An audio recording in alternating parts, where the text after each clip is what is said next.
ಮತವನ್ನು ಚಲಾಯಿಸಿರುವಂಥ ಸೊರಬದ ಕುಪ್ಟೂರಿನಲ್ಲಿ ಮಾಜಿ ಸಚಿವರಾಗಿರುವಂಥ ಕುಮಾರ್ ಬಂಗಾರಪ್ಪನವರು ಮತವನ್ನು ಚಲಾಯಿಸಿದ್ದಾರೆ. ಹೇಗಿದೆ ವಾತಾವರಣವನ್ನು ನಾನು ಕೇಳ್ತೀನಿ ಸರ್, ಹೇಗಿದೆ ಸರ್ ವಾತಾವರಣ ಜಿಲ್ಲೆಯಲ್ಲಿ 100ಕ್ಕೆ 100 ಹೋದ ಸಾರಿ ನಾವೇನು 2.5 ಲಕ್ಷದಲ್ಲಿ ನಾವು ಗೆದ್ದಿದ್ದೀವಿ. ಅದಕ್ಕಿಂತ ಹೆಚ್ಚಿನ ಅಂತರದಲ್ಲಿ ನಾವು ಗೆಲ್ತೀವಿ. ಯಾಕೆ ಗೆಲ್ತೀವಿ? ಒಂದು ಅಭಿವೃದ್ಧಿ, ಅಂದರೆ ಪಾಸಿಟಿವ್ ಥಿಂಕಿಂಗ್ ಇದೆ, ಅಭಿವೃದ್ಧಿ ಮಾಡಿದ್ದೀವಿ ಮತ್ತು ಮುಂದಿನ ಅಭಿವೃದ್ಧಿಯನ್ನು ಮಾಡೋದಕ್ಕೆ ಓನ್ಲಿ ರಾಘವೇಂದ್ರ ಮತ್ತು BJP ಸರ್ಕಾರದಿಂದ ಸಾಧ್ಯ ಅನ್ನೋದು. ಹಾಗಾಗಿ we are very very positive. ಆ ಅಭಿವೃದ್ಧಿ ಹೆಸರಿನ ಮೇಲೇ ನಾವು ಚುನಾವಣೆ ಮಾಡ್ತೀವಿ. ಒಳ್ಳೆ ವಾತಾವರಣ ಇದೆ. ಜನನೂ ಕೂಡ ತಮ್ಮ ಸಮಸ್ಯೆಗಳಿಂದ ಭಾಳ ಉತ್ತರಗಳನ್ನು BJP ಪಕ್ಷದಿಂದ ಸಮಸ್ಯೆಗಳ ಪರಿಹಾರವನ್ನು ಕಂಡುಕೊಂಡಿದೆ. ಕೆಲವು ಸಮಸ್ಯೆಗಳು ಕ್ಲಿಷ್ಟವಾಗಿರ್ತಕ್ಕಂಥದ್ದಿದ್ದಾವೆ. ಬಗರುಕುಂನಲ್ಲಿ ರೈತರಿಗೆ ಕೊಡ್ತಕ್ಕಂಥದ್ದು ಏನಿದ್ದಾವೆ ಇವನ್ನ ಕಾನೂನಿನ ವ್ಯಾಪ್ತಿಯೊಳಗೆ ಇನ್ನೂ ಪ್ರಜ್ಞಾಪೂರ್ವಕವಾಗಿ ಅದನ್ನು ತಂದುಬಿಟ್ಟು ರೈತರಿಗೆ ಬಡವರಿಗೆ ನ್ಯಾಯ ಕೊಡಿಸ್ತಕ್ಕಂಥ ನಿಟ್ಟಿನಲ್ಲಿ ಅದನ್ನು ಮಾಡ್ತೀವಿ ಅಂತಕ್ಕಂಥ ವಿಶ್ವಾಸ ಇದೆ. ಕಾಂಗ್ರೆಸ್ ಅದನ್ನು ದುರುಪಯೋಗ ಮಾಡ್ಕೊಳ್ತಾನೇ ಇದೆ. ಅದರಲ್ಲೂ ಜಿಲ್ಲಾ ಮಂತ್ರಿಗಳಂತೂ ಅದನ್ನು ಪೂರ್ಣ ಪ್ರಮಾಣದಲ್ಲಿ ಬರೀ ದುರುಪಯೋಗ ಮಾಡ್ಕೊಳ್ಳೋದು ಮತ್ತು ಅದನ್ನು ಬಗರುಕುಂನ ಒಂದು ಮಾಫಿಯಾ ಲೆವೆಲಿಗೆ ತಂದುಬಿಟ್ಟಿದ್ದಾರೆ. ಎಲ್ಲಿದ್ದೋ ಇದ್ದವರು ಯಾರ್ದೋ ಇದು ರಾತ್ರಿ ಮರ ಕಡಿಸೋದು, ಪೊಲೀಸ್ನವ್ರನ್ನ ಇಟ್ಕೊಂಡು ಕೇಸ್ ಹಾಕ್ಸೋದು, ರೈತರನ್ನ ಇದ್ದರೆ ಅವ್ರನ್ನ ಬಿಡಿಸ್ಬಿಟ್ಟು ಬೆಂಗಳೂರಿನವರು ಮತ್ತೊಬ್ಬರಿಗೆ ತಂದುಬಿಟ್ಟು ಜಮೀನು ಕೊಡಿಸೋದು, ಈ ಥರದ್ದೆಲ್ಲ ಶುರು ಮಾಡಿದ್ದಾರೆ.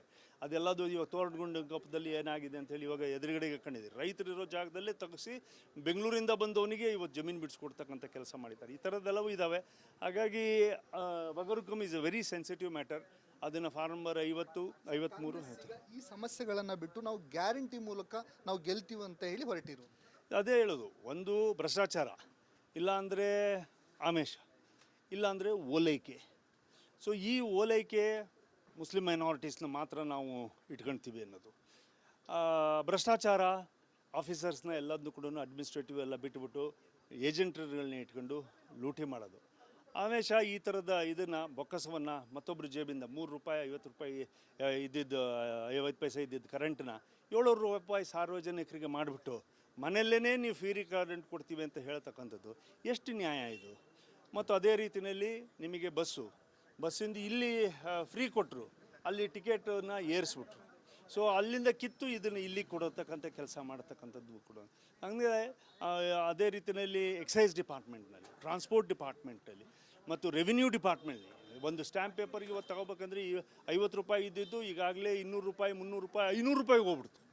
ಅಂದರೆ ಆಲ್ ರೆವಿನ್ಯೂ ಇಶ್ಯೂಸ್ ಏನೇನಿದ್ದಾವೆ ಅವನ್ನೆಲ್ಲವನ್ನೂ ಕೂಡ ಲೂಟಿ ಮಾಡಿ ಇವ್ರಿಗೇನಾದ್ರು ಜನಪರವಾಗಿರ್ತಕ್ಕಂಥ ಕಾಳಜಿ ಒಂದು ಸ್ವಲ್ಪನಾದರೂ ಈ ಕ್ಷಣಕ್ಕಾರ ಇದೆ ಅನ್ನೋದಾದರೆ ದಯಮಾಡಿ ಅವರು ಪೆಟ್ರೋಲ್ ಸೆಸ್ ಏನಿದೆ ಅದನ್ನು ಕಡಿಮೆ ಮಾಡಿಬಿಡ್ಲಿ. ನಮಗೆ ಈ ಸಂದರ್ಭದಲ್ಲಿ ಅಟ್ಲೀಸ್ಟು ಬರಗಾಲದಲ್ಲಿ ಜನ ಅದರಿಂದನಾರು ಒಂದು ಸ್ವಲ್ಪ ನಿರಾಳ ಆಗ್ತಾರೆ. ಮತ್ತು ಕರೆಂಟನ್ನು ನೀವೇನು ಕೊಡಬೇಕು ಅಂತ ಇದ್ದೀರಿ, ಕರೆಂಟನ್ನು ಸಾರ್ವತ್ರಿಕವಾಗಿ ಕೊಡಿ ನೋಡೋಣ. ಯಾಕಂದರೆ BJP ಪಕ್ಷ ಇವತ್ತು ರಾಷ್ಟ್ರ ಮಟ್ಟದಲ್ಲಿ ಈ ಚಿಂತನೆ ಇದೆ, ಸಾರ್ವತ್ರಿಕವಾಗಿ ಕರೆಂಟನ್ನು ನಾವು ಫ್ರೀಯಾಗಿ ಇಂಥ BPL ಲೆವೆಲ್ಗೆ ಎಲ್ಲರಿಗೂ ಕೊಡಬೇಕು ಅಂತಕ್ಕಂಥದ್ದು ಇದ್ದಾವೆ. ಹಾಗಾಗಿ ಇದು ಮತ್ತು ನೀರು ವಾಟರ್ ಮ್ಯಾನೇಜ್ಮೆಂಟ್ ಪ್ರೋಗ್ರಾಮ್ಸ್ಗಳು ಎಲ್ಲೆಲ್ಲಾಗಿದ್ದಾವೆ, ಅನುಷ್ಠಾನ ಆಗಿದ್ದಾವೆ ಕಾಮಗಾರಿಯಲ್ಲಿ. ವಾಟರ್ ಮ್ಯಾನೇಜ್ಮೆಂಟಿಗೆ ಅವನು ಹೇಳೋನಿಲ್ಲ ಕೇಳೋನಿಲ್ಲ. ರೈತರು ಒಂದು ಕಡೆಗೆ, ಆಡಳಿತ ಒಂದು ಕಡೆಗೆ, ಇಂಜಿನಿಯರ್ ಒಂದು ಕಡೆಗೆ, ಈ ಥರ ಎಲ್ಲ ಆಗಿದ್ದೆ ಎಲ್ಲದನ್ನೂ ಹಾಳು ಮಾಡ್ತಕ್ಕಂಥ ಕೆಲಸ ಮಾಡಿದ್ದಾರೆ. ಹಾಗಾಗಿ ಸರ್ಕಾರ ನಡೀತಕ್ಕಂಥದ್ದು ಏನಿದೆ ಇದು ಜನವಿರೋಧಿ ಸರ್ಕಾರ, ಭ್ರಷ್ಟ ಸರ್ಕಾರ. ಮತ್ತು ಯಾವ ಇಶ್ಯೂಗಳನ್ನು ಸರ್ಕಾರದ ವ್ಯಾಪ್ತಿಗೆ, ರಾಜಕಾರಣದ ವ್ಯಾಪ್ತಿಗೆ ಬರಬಾರ್ದಿತ್ತೋ ಆ ರಾಜಕೀಯ ದ್ವೇಷಗಳನ್ನೇ ಇಟ್ಕೊಂಡು ಸರ್ಕಾರ ನಡೆಸ್ತಾ ಇದ್ದಾರೆ. ಸರ್, ನೀವು ಒಂದು ಮಾತು ಹೇಳ್ತಾ ಇದ್ರಿ, ಅಂದರೆ ಚುನಾವಣೆ ನಂತರ ಈ ಸರ್ಕಾರದಲ್ಲಿ ಸಾಕಷ್ಟು ಬದಲಾವಣೆಗಳಾಗ್ತವೆ ಅಂತೇಳಿ. ಯಾವ ರೀತಿಯ ಬದಲಾವಣೆ? ಈಗಾಗಲೇ ಭಾಳಷ್ಟು ಹತ್ರ ತಾವು ನೋಡಿದ್ದೀರಿ. ಅಂದರೆ ಅವರ ಶಾಸಕರೇ ಅವರ ಮುಖ್ಯಮಂತ್ರಿಗಳ ವಿರುದ್ಧವಾಗಿ, ಶಾಸಕರ ವಿರುದ್ಧವಾಗಿ ಮತ್ತು ಸರ್ಕಾರದ ವಿರುದ್ಧವಾಗಿ BR ಪಾಟೀಲರು ಸ್ಟ್ರೈಕ್ ಮಾಡಿದರು. ಅನೇಕ ಶಾಸಕರು ಸ್ಟ್ರೈಕ್ ಮಾಡಿ ನಾವು ರಾಜೀನಾಮೆ ಕೊಡ್ತೀವಿ ಅಂದರು. ಇವರೆಲ್ಲರೂ ಹೋಗಿ ಸಮಾಧಾನ ಮಾಡಿದರು. ಅನೇಕರು ನೀವು ಅನುದಾನನೇ ಕೊಟ್ಟಿಲ್ಲ, ನೀವು ಭಾಳ ಅಡ್ಮಿನಿಸ್ಟ್ರೇಟಿವ್ ಫೇಲ್ಯೂರ್ ಇದ್ದೀರಾ ಅಂತಕ್ಕಂಥ ಮಾತನ್ನು ಕೂಡ ಹೇಳಿರ್ತಕ್ಕಂಥದ್ದು ಕೂಡ ಇದ್ದಾವೆ.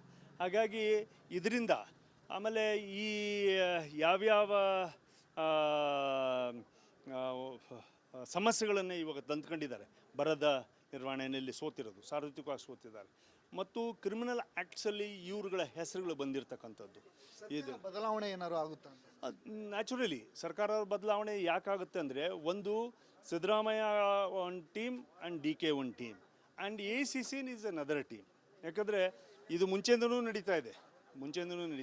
ಹಾಗಾಗಿ 100ಕ್ಕೆ 100 ಈ ಸರ್ಕಾರ ಬೀಳೋದು ಅವರ ಒಳಗಡೆ ಇರ್ತಕ್ಕಂಥ ಆಂತರಿಕ ಸಮಸ್ಯೆಯಿಂದನೇ ಬೀಳ್ತದೆ ಹೊರತು ಹೊರಗಡೆಯಿಂದ ಬಿ ಜೆ ಪಿ ಕೈ ಹಾಕ್ಬಿಟ್ಟು ಈ ಸರ್ಕಾರವನ್ನು ಬೀಳಿಸ್ತಕ್ಕಂಥ ಅಥವಾ ಬೀಳಿಸ್ಬೇಕು ಅನ್ನೋ ಉದ್ದೇಶ ನಮಗೆ ಯಾರೂ ಇಲ್ಲ. ಸರ್ಕಾರ ಇವತ್ತು ಇರಬೇಕು, 5 ವರ್ಷಕ್ಕೆ ಒಂದು ಸರಿ ಚುನಾವಣೆ ಬರಬೇಕು ಅನ್ನೋದು ನಮ್ಮದು ಉದ್ದೇಶ ಇದೆ. ಒನ್ ನೇಷನ್ ಒನ್ ಎಲೆಕ್ಷನ್ಸ್ ಅಂತೇಳಿ ಆ ಯೋಚನೆಯಲ್ಲಿ ನಾವಿದ್ದೀವಿ. ಆದರೆ ಇವ್ರುಗಳೇನಿದ್ರೆ ಮೋಸ್ಟ್ ಅನ್ಸ್ಟೇಬಲ್ ಸರ್ಕಾರ ಇವತ್ತು ಇಟ್ಕೊಂಡಿದ್ದಾರೆ ಮತ್ತು ಇದನ್ನು ಅನ್ಸ್ಟೇಬಲ್ ಅಂದರೆ ನ್ಯಾಚುರಲಿ ಬಿದ್ದೋಗುತ್ತದು ಅದು. ಮತ್ತು ಜಾತಿಯನ್ನು ಮುಂದೆ ತಗೊಂಡು ಹೋಗ್ತಕ್ಕಂಥ ಕೆಲಸವನ್ನು ಮಾಡ್ತಾ ಇದ್ದಾರೆ, ಧರ್ಮವನ್ನು ತಗೊಂಡು ಹೋಗ್ತಕ್ಕಂಥ ಕೆಲಸ ಮಾಡ್ತಾ ಇದ್ದಾರೆ. ಹಾಗಾಗಿ ವಿಭಜನೆ ಇಲ್ಲಿ ಬಹಳ ಮಟ್ಟದಲ್ಲಿ ನಡೆದು ಹೋಗಿದೆ. ಹಾಗಾಗಿ ಅದು ಸರ್ಕಾರ ಬೀಳುತ್ತೆ. ಆಮೇಲೆ ಇವರು ಈಗಾಗಲೇ ಟೀಚರ್ಸಿಗೆ ಮತ್ತೊಬ್ಬರಿಗೆ ಸಂಬಳ ಕೊಡದೆ 3-4 ತಿಂಗಳು ಸತಾಯಿಸಿದ್ದಾರೆ. 7th ಪೇ ಕಮಿಷನ್ ಈಗಾಗಲೇ ಅನುಷ್ಠಾನ ಮಾಡಿ 7th ಪೇ ಕಮಿಷನ್ ಇನ್ನೂ ಪೇಮೆಂಟ್ಸೇ ಮಾಡಲಿಲ್ಲ ಅವರು. ಇವತ್ತು ಎಲೆಕ್ಷನ್ಸ್ ಇದೆ ಅಂತ ಹೇಳ್ಬಿಟ್ಟು ಸಿದ್ದರಾಮಯ್ಯನವರು ನಾನು ಈಗಾಗಲೇ 2 ತಿಂಗಳದ್ದು ನಾನು ಸಂಬಳನ ಕೊಟ್ಬಿಟ್ಟಿದ್ದೀನಿ ಅಂತ ಹೇಳ್ಬಿಟ್ಟು ಮುಂದಿನ ತಿಂಗಳದ್ದು ಹೇಗೆ ಕೊಡ್ತಾರೆ ಅನ್ನೋದನ್ನ ನೋಡೋಣ. ಮುಂದಿನ ತಿಂಗಳದ್ದು ಹೇಗೆ ಕೊಡ್ತಾರೆ ಅಂತ ನೋಡೋಣ ಸಿದ್ದರಾಮಯ್ಯ, ಆಮೇಲೆ ಉಳಿದಿದ್ದು ಮಾತು ಬರ್ತಾರೆ. ಈಗ ಮತ್ತೆ ಈ ಪ್ರಜ್ವಲ್ ರೇವಣ್ಣ ಕೇಸಲ್ಲಿ DK ಅವರ ಹೆಸರು ಕೇಳಿ ಬಂದಿರುವಂಥ ಇದು ಇಡೀ ಕರ್ನಾಟಕ ರಾಜ್ಯಕ್ಕೆ ತಲೆ ತಗ್ಸ್ತಕ್ಕಂಥ ವಿಚಾರ. ಪ್ರಜ್ವಲ್ ರೇವಣ್ಣ ಅವರು ಪೆನ್ ಡ್ರೈವ್ ಕೇಸಸ್ ಆಗಿದೆ. ಯಾವುದೇ ಒಬ್ಬ ಮಕ್ಕಳುಗಳು ಈ ಥರ ಮಟ್ಟಕ್ಕೆ ಸೈಕೋಸ್ ಆಗಿ ಬಿಹೇವ್ ಮಾಡ್ತಕ್ಕಂಥದ್ದು ಅಥವಾ ಒಂದು ಅಧಿಕಾರ ಇರತಕ್ಕಂಥ ಸಂದರ್ಭದಲ್ಲಿ ಅತ್ಯಾಚಾರ ಮಾಡೋದು, ದೌರ್ಜನ್ಯ ಮಾಡೋದು, ಹೆಣ್ಣುಮಕ್ಕಳ ಮೇಲೆ ಈ ಥರದ ಭಾಳ ಹೀನಾಯವಾಗಿ ನಡ್ಕೊಂಡಿರ್ತಕ್ಕಂಥದ್ದು ಇಡೀ ಮನುಷ್ಯ ಕುಲವನ್ನು ತಲೆ ತಗ್ಗಿಸ್ತಕ್ಕಂಥ ರೀತಿಯಲ್ಲಾಗಿದೆ. ಅದನ್ನು ಖಡಾಖಂಡಿತವಾಗಿ ಯಾವುದೇ ಒಬ್ಬ ಒಳ್ಳೆಯ ಮನುಷ್ಯ ಏನಿದ್ದಾನೆ ಅವನು ಅದನ್ನು ಒಪ್ಪೋದಿಲ್ಲ ಮತ್ತು ಅದನ್ನು ವಿರೋಧ ಮಾಡ್ತಾನೆ ಮತ್ತು ಅವರಿಗೆ ತಕ್ಕ ಶಿಕ್ಷೆಯನ್ನು ಕೊಡಿಸಲೇಬೇಕು ಅಂತಕ್ಕಂಥ ವಾದದಲ್ಲಿ ಯಾವುದೇ ಪಾರ್ಟಿ ಪಕ್ಷ ಮತ್ತು ಇದನ್ನು ಹೇಳ್ತಾ ಇಲ್ಲ ನಾನು, ಎಲ್ಲರಿಗೂ ಕೂಡ ಒಂದೇ ಅದು. ಹಾಗಾಗಿ ಅವ್ರು DK ಅವರ ಹೆಸರು ಬಂದಿರತಕ್ಕಂಥದ್ದು ಇವತ್ತು ಏನು ಬಂದಿದೆ, ಐ ಥಿಂಕ್ ಇಶ್ಯೂ ಏನೋ ಆಗಿರ್ಬೋದು ಅಥವಾ ಇದಾಗಿರ್ಬೋದು. I think few years back it has happened ಅಂತ ಹೇಳ್ತಾರೆ, because it is lot of cases ಅಂತ ಹೇಳ್ಬಿಟ್ಟು. DK ಅವರು ಇದನ್ನು ದುರುಪಯೋಗ ಮಾಡ್ಕೋಬಾರ್ದಿತ್ತು ಇಶ್ಯೂಸು. ಇದನ್ನು ಅವರು ಭಾಳ ಇನ್ವೆಸ್ಟಿಗೇಷನ್ಗೆ ಪವರ್ ಕೊಟ್ಬಿಟ್ಟು ಅದನ್ನು ಜಾಗೃತವಾಗಿ ಮಾಡ್ಕೊಂಡು ಈ ಸಮಸ್ಯೆನ ಅದಕ್ಕೆ ಸೀಮಿತವಾಗಿ ರಾಜಕೀಯ ಕ್ಷೇತ್ರಕ್ಕೂ ಮತ್ತು ಇನ್ವೆಸ್ಟಿಗೇಷನಿಗೆ ಆಡಳಿತಕ್ಕೆ ತರದೇ ಇರತಕ್ಕಂಥ ರೀತಿಯಲ್ಲಿ ಅದನ್ನ ಮಾಡಬೇಕಿತ್ತು. ಅದನ್ನು ಬಿಟ್ಬಿಟ್ಟು ಅವರೇ ಇದ್ರ ಮುಂದಾಳತ್ವವನ್ನು ವಹಿಸಿದ್ದಾರೆ ಅಂತ ಹೇಳಿ ಏನು ಇವತ್ತು ವರದಿಗಳು ಬರ್ತಾ ಇದ್ದಾವೆ ವಿತ್ ರೆಕಾರ್ಡ್ಸು. ದೇವರಾಜೇಗೌಡರು ಏನು ಕೊಡ್ತಾ ಇದ್ದಾರೆ, ಶಿವರಾಮೇಗೌಡರು ಅದರಲ್ಲಿ ಇನ್ವಾಲ್ವ್ ಆಗಿರ್ತಕ್ಕಂಥದ್ದು ಏನು ಕಂಡಿದೆ, ಇವೆಲ್ಲವೂ ಕೂಡ ಆಡಳಿತ ಮಾಡ್ತಕ್ಕಂಥ ಡೆಪ್ಟಿ CM ಅವರು ಇವತ್ತು ಅವ್ರ ಹೆಸರು ಬಂದಿದೆ ಅಂದರೆ ತತ್ಕ್ಷಣ ಅವರು ರಾಜೀನಾಮೆನ ಕೊಟ್ಟುಬಿಟ್ಟು ಇದರಿಂದ ಕಳಂಕ ಮುಕ್ತರಾಗಿ ಬರ್ತಕ್ಕಂಥ ಪ್ರಯತ್ನ ಮಾಡಬೇಕು. ತಪ್ಪು ಮಾಡಿದ್ದಾರೆ ಅಂದರೆ ತಪ್ಪನ್ನು ಒಪ್ಕೊಂಡು ಕಾನೂನಿನಲ್ಲಿ ಅವರು ಶರಣಾಗತರಾಗಬೇಕು. ಮತ್ತು ಈ ಸರ್ಕಾರಕ್ಕೂ ಕೂಡ ಬರ ಪರಿಸ್ಥಿತಿಯಲ್ಲಿ ಇಂಥ ಮುಜುಗರಕ್ಕೆ ಅವರೂ ಮಾಡಿಕೊಡಬಾರ್ದು. ಮತ್ತು ಕರ್ನಾಟಕ ಸರ್ಕಾರ, ಇದು ನಮ್ಮ ಸರ್ಕಾರ, ಚುನಾವಣೆ ಬರಬೇಕು ಬಿಡಬೇಕು ಬೇರೆ ಬೇರೆ, ಅದು ಕರ್ನಾಟಕ ಸರ್ಕಾರಕ್ಕೆ ಈ ಥರದ ಕಳಂಕರಾಗಿರ್ತಕ್ಕಂಥ ರಾಜಕಾರಣಿಗಳು ಇರತಕ್ಕಂಥದ್ದು ಅಷ್ಟು ಸೂಕ್ತ ಅಲ್ಲ ಅಂತೇಳಿ ನನ್ನ ಭಾವನೆ.